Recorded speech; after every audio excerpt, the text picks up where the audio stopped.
Hello everyone, today we're going to go over how to make sure that the antifreeze in your cars is good enough to take a cold winter here in Cleveland. 2007 Chevy Malibu. In order to check the antifreeze, you need to use the reservoir. So you take the cap off while the engine is cold. This car hasn't been started in days. I know it's cold.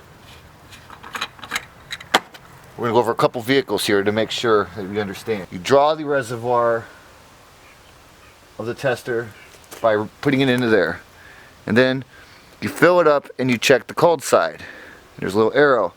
It's showing me that this is good to -5 degrees.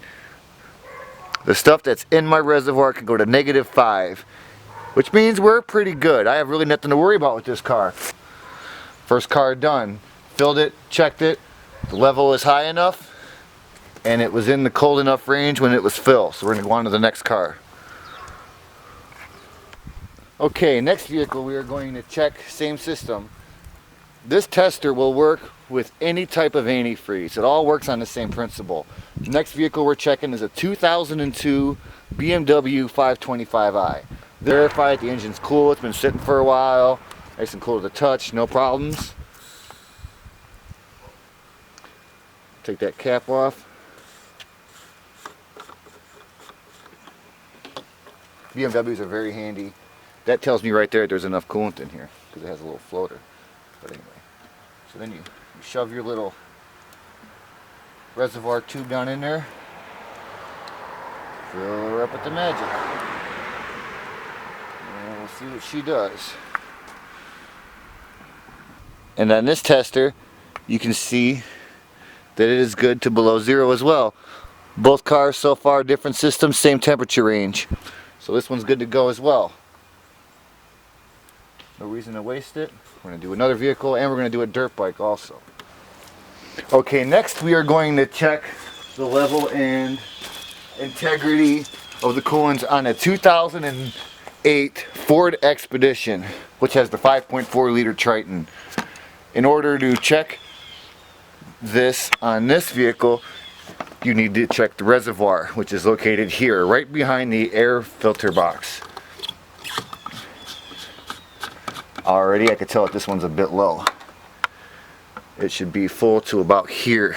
So we are going to definitely add a little bit. But before I do that, I want to see the quality to make sure I don't have to drain this or anything first.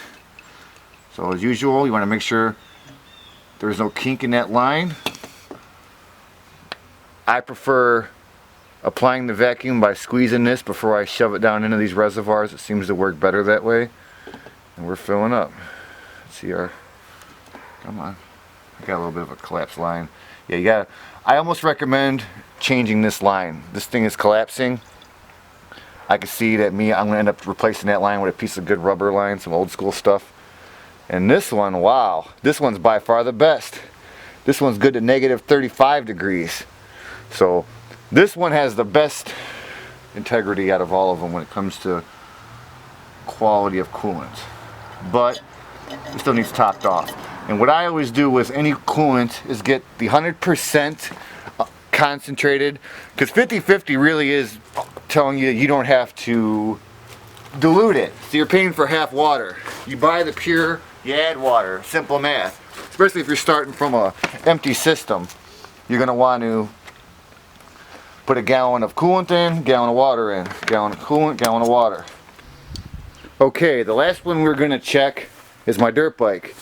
This handy tester will work on the coolant that the dirt bike uses also. This is a 1997 CR80R 2-stroke. A lot of these 2-stroke bikes are water cooled, and I've seen a lot of people forget to check the coolant in them, and it's a really simple way to ruin your day. I bought this over the summer, so I'm definitely not sure what kind of coolant we have in here, and we're going to test it again. The radiator on most of these Honda dirt bikes are all in the same position on the left hand side in front of the shroud. The CR 125, 250, most of them are right here. Want to make sure the line is open. Put down in there. Like I said, you'd rather have it closed first. Put down in there, open it up. What do we got? And look at that. I'm glad I looked. And if you could tell, we're going to get a little close on this one. This proves why you need to check. That needle did not move, which means this has nothing but water in it. And the radiator is full. Which means we're going to have to drain the radiator and add some antifreeze into it. Okay, in order to drain some coolant out of my 97 CR80R, once I place the drain pan under there, I'm going to remove this hose. And once I remove this hose, coolant is going to come out of the radiator immediately. So I'm going to take that hose off with the tray under it, drain pretty much all of it out, and then go back to the 50-50 system because you're not entirely sure what is in this motor. It looks like pure water. So I'm going to drain it completely and put about a half gallon in there, then a half gallon of water, and gauge it from there. And that's what you have to do to drain these systems. Very simple device. You want that arrow at least -10, if not better, or you're going to have a real bad time when it gets cold. This was $5 at AutoZone. Very handy tool. It verified that I can get a little peace of mind. Thanks to anybody that's going to take the time to watch this. Everyone have a good night. The winter's coming. Take care.